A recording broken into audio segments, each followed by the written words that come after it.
Hello everyone, welcome to the first lecture of computer aided design and manufacture. So in this lecture we will go through these two topics, that is product cycle and design process. So CAD/CAM has been utilized in engineering practice in many ways, including drafting, design, simulation, analysis, and manufacturing. So these five topics are very integral to the CAD/CAM system. So drafting is basically the act or process of producing a technical drawing. Then design is a plan or specification for the construction of a product. Simulation is an approximate imitation of the operation of a process that represents its operation over a certain period of time.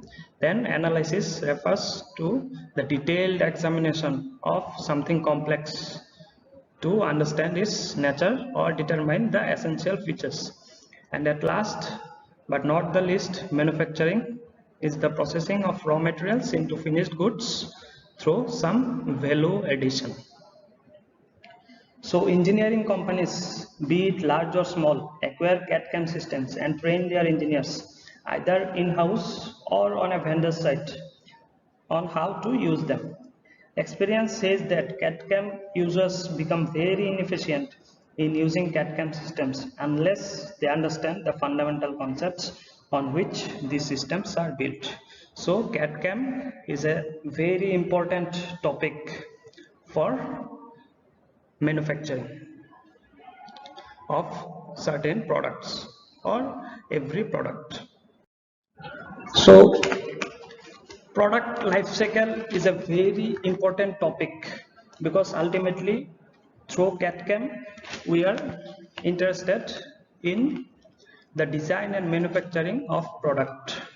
So usually the product begins with a need which is identified based on customers and markets demands. The product usually goes through two main processes in the form of design and manufacturing. So it usually starts with the design process, that is inception of the product, and ends with the final product via manufacturing process. Now the design process can be fragmented into two main sub processes, that is synthesis and analysis. The philosophy, functionality and uniqueness of the product are determined during synthesis.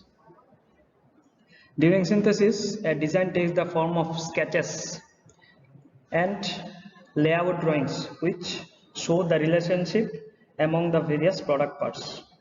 They are used during brainstorming discussions among various design teams and for presentation purposes.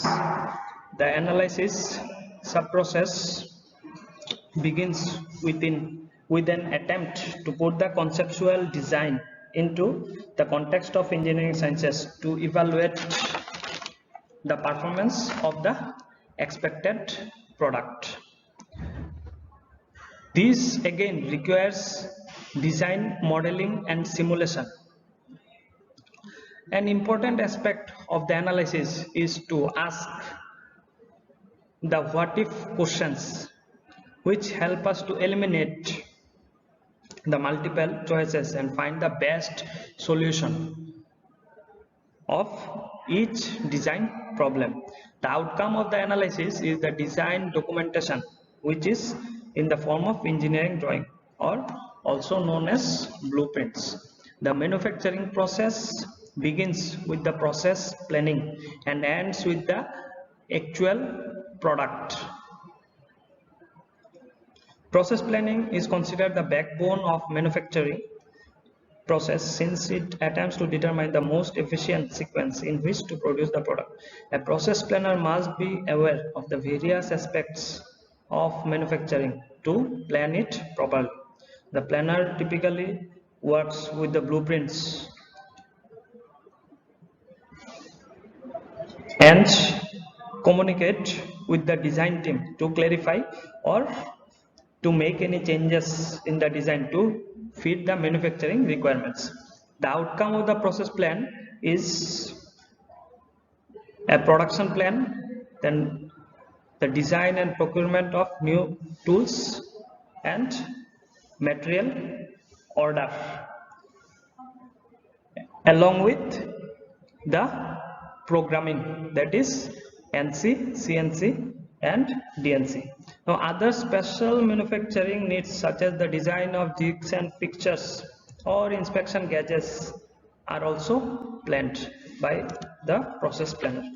Once the process planning phase is completed, the actual production of the product begins. The manufactured parts are then inspected and usually they must pass certain standard quality control requirements. Parts that pass the quality requirement are assembled, packaged, labeled and shipped to the customers. Market feedback is usually incorporated with the design process.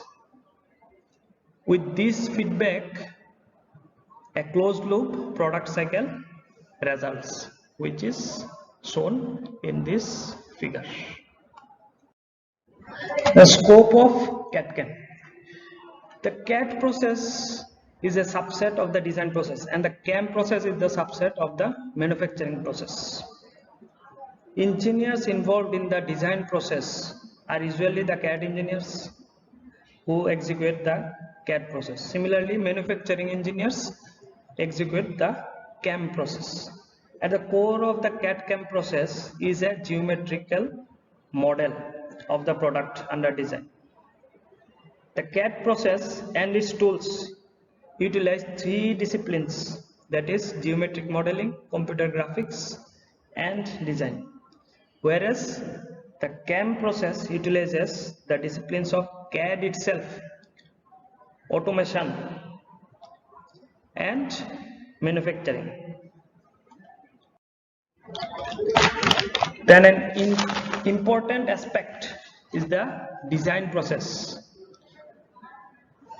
which is generally characterized as an iterative process consisting of 6 phases. The phases are recognition of need, problem definition, synthesis, analysis and optimization, evaluation, and at last presentation.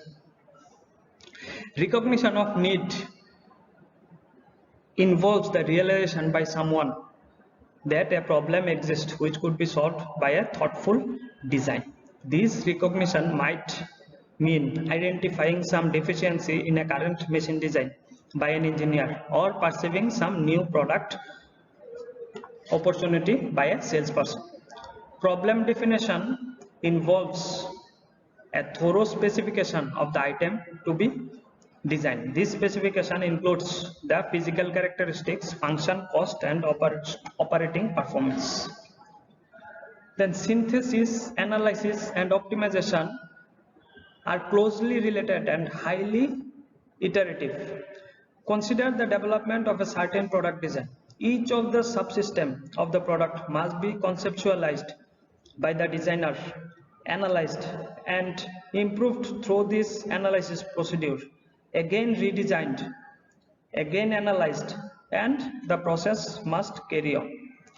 The process is repeated until the design has been optimized within the constraint imposed on the designer. The individual components are then synthesized and analyzed into the final product in a similar manner. Evaluation is concerned with measuring the design against the specifications established in the problem formulation. The evaluation often requires the fabrication and testing of a prototype model to assess the operating performance, quality, reliability and other criteria. The final phase in the design process is the presentation, which concerns with documenting the design by means of drawings, measure specification, assembly list and so on. In a nutshell, documentation means that the final design database is created. Thank you.